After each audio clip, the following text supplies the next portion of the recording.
Hey guys, my name's Isaac and today I'm going to be showing you my eucalyptus that I'm growing for bonsai. Now I've done a video on this guy before and I thought I would just do an update where I show you guys how to take it into the next phase of its development. So in the last video I basically just showed you how to get a curve going in the trunk, and you can see this trunk slightly curved, but I've removed the string so it lost most of its curve again.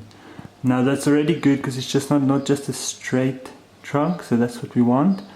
So what I'm actually going to do is I'm going to go ahead and style this guy and put some wire on it, cut it a little bit, and then I'll show you guys what I did.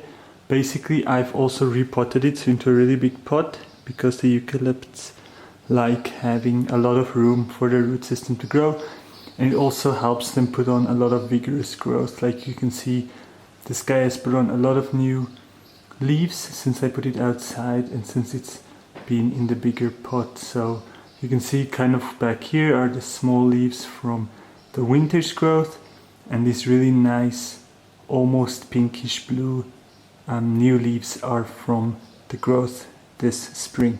So let me go ahead and trim this guy up and I'll show you what it turns into. Alright, that's it. I've cut some of the foliage off and just wired it, and as you can see I just added a little bit of twists and turns to the trunks to get it into a nice shape that looks interesting. Now this guy's just going to go outside and grow for the rest of the summer, just to get these branches to really thicken on here and really harden up into the shapes that I've bent. Now, important with eucalyptus trees is just that you guys keep them in full sun.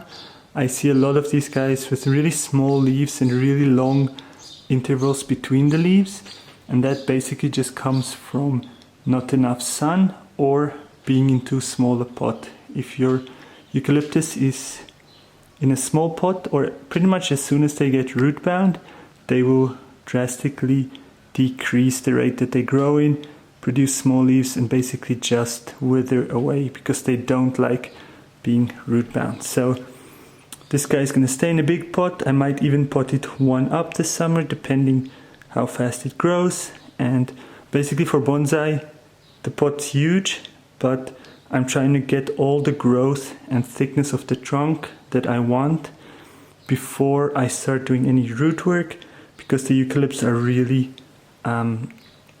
just picky about you cutting their roots or root disturbances. So basically first the top growth and then afterwards working on the roots, because once you start working on the roots they're gonna get stunted and it just takes a lot longer to develop something like a thick trunk or new branches on a eucalypt where the growth is stunted.